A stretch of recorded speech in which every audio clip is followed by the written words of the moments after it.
요즘 미국 주식시장 5주 연속 하락하면서 많은 분들 마음이 참 불안하실 거예요. 이게 그냥 잠시 쉬어가는 조정일까요? 아니면 정말 큰 하락장의 시작을 알리는 신호탄일까요? 오늘 바로 그 질문에 대한 답을 감이 아니라 데이터로 한번 찾아보겠습니다. 숫자를 한번 보시죠. 숫자는 거짓말을 안 하니까요.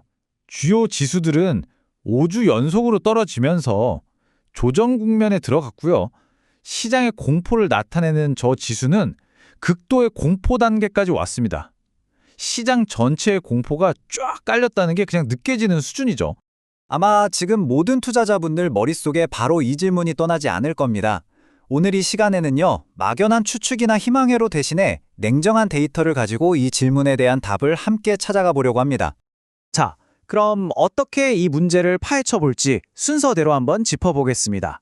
먼저 시장이 보내는 경고 신호들을 읽어보고요. 다음으로 도대체 왜 이런 일이 벌어지는지 원인을 진단해 볼 겁니다. 그리고 과거 위기 때랑 비교해 본 다음에 가장 중요한, 그래서 우리는 어떻게 해야 하는지 생존 전략까지 세워보겠습니다. 자, 첫 번째 단계입니다. 시장이 보내는 경고 신호들. 지금 차트가 우리한테 뭐라고 소리치고 있는지 한번 들어보죠. 그 메시지가 꽤나 심각합니다. 여기서 진짜 중요한 게 바로 이 200일 이동평균선, 줄여서 200일선인데요. 이게 왜 중요하냐면 이 선이 무너졌다는 건 지난 200거래일 동안 주식을 산 사람들의 평균 매수 가격보다 지금 주가가 낮다는 뜻이거든요. 그러니까 평균적으로 다들 손실 구간에 들어갔다는 수학적인 증거인 셈이죠. 바로 이게 사람들을 패닉에 빠뜨리는 방아쇠가 되곤 합니다. 좀 더 깊게 들어가 볼까요? 나스닥은 이미 200주 이동평균선이라는 이 아주 중요한 지지선이 깨져 버렸습니다. 이게 왜 심각하냐면 과거 데이터로 보니까요. 이 선이 무너지고 나면 70% 확률로 아주 큰 하락이 뒤따랐다는 겁니다. 시장이 받는 압박이 점점 더 커지고 있다는 아주 명백한 신호죠. 근데 이게 단순히 한 가지 문제 때문에 벌어지는 일이 아니에요. 지금 우리는 지정학적, 기술적, 경제적 요인이 한꺼번에 덮치는 말 그대로 퍼펙트 스톰을 마주하고 있습니다. 첫 번째 폭풍은 바로 지정학적 리스크입니다.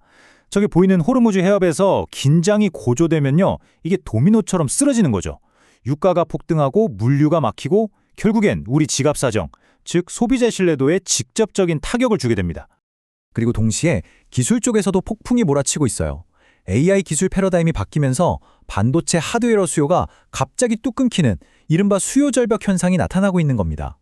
이 여파로 마이크로소프트 같은 공룡 기업조차 2008년 이후 최악의 분기 하락을 맞았을 정도니까요.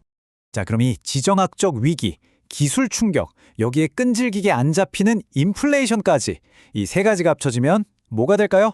네, 바로 우리가 제일 무서워하는 스태그플레이션 시나리오가 펼쳐지는 겁니다.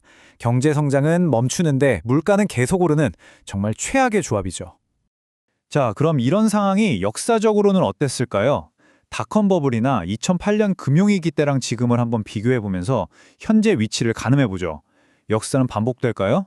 이 표를 보시면요. 데이터가 아주 섬뜩한 경고를 보내고 있다는 걸 알 수 있습니다. 시장이 얼마나 고평가되었는지를 보여주는 KP지수나 버핏지수 같은 핵심 지표들이요. 과거 대폭락 직전 수준에 도달했거나 어떤 건 심지어 그걸 훌쩍 뛰어넘었습니다. 이 버핏지수라는 게 뭐냐면 간단히 말해서 실물 경제, GDP 대비 주식시장의 덩치, 시가총액이 얼마나 큰지를 보여주는 저울 같은 거예요. 그리고 지금 그 저울이 한쪽으로 너무 심하게 기울어져 있다는 거죠. 이 차트를 한번 보세요. 정말 많은 걸 말해주죠. 지금 219%라는 수치 보이시나요? 이게 대공황 직전이나 닷컴 버블 붕괴 직전보다도 훨씬 높은 그야말로 역사상 최고 수준의 거품을 의미합니다. 그런데 2008년 위기 때랑 결정적으로 다른 점이 하나 있습니다. 바로 정부의 지원 능력이에요. 그때는 정부가 돈을 풀어서 시장을 살렸지만 지금은 보시다시피 부채가 너무 많아서 그럴 여력이 없다는 겁니다. 투자자들이 믿었던 연준 푸시라는 안전망이 사실상 사라진 거죠. 자, 그럼 이제 가장 중요한 파트입니다. 진단은 끝났고 이제 처방을 내려야겠죠? 이 험난한 시장을 헤쳐나가기 위한 구체적인 실행 계획 3가지를 말씀드리겠습니다. 첫 번째 전략은 바로 방어입니다. 포트폴리오를 재정비하는 거죠. 기술주처럼 경기를 많이 타는 섹터 비중을 줄이고요. 대신 헬스케어, 유틸리티, 필수 소비재 같은 방어주 쪽으로 자금을 옮기는 겁니다. 이런 기업들은 경기가 안 좋아도 사람들이 소비를 안 할 수가 없기 때문에 상대적으로 안전하죠. 두 번째 전략은 원칙을 지키는 겁니다. 아주 간단하고 명확한 규칙 세 가지예요.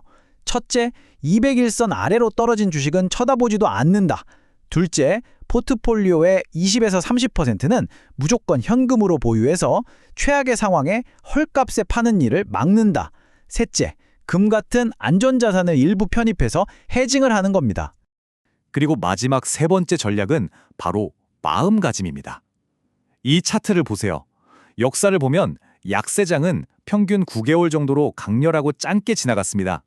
하지만 그 뒤에 오는 강세장은요, 훨씬 더 길었습니다. 이 폭풍우는 언젠가 반드시 끝난다는 사실을 기억하는 게 중요해요. 그러니까 핵심은 이거예요. 지금을 끝이라고 생각하지 말고 자산이 재분배되는 엄청난 기회로 바라보는 겁니다. 여기서 포기하고 시장을 떠나지만 않으면 되는 거예요. 그게 가장 중요합니다. 결론적으로 이 지표들 중 어느 하나도 미래를 정확히 예측하는 수정구슬은 아닙니다. 진짜 중요한 건 언제 반등할까를 맞추려고 애쓰는 게 아니라 다가올 다음 상승장을 위해 나는 지금 무엇을 준비하고 있는가? 이 질문에 답하는 거예요. 위기는 언제나 부가 이동하는 기회였다는 점 꼭 기억하셨으면 좋겠습니다.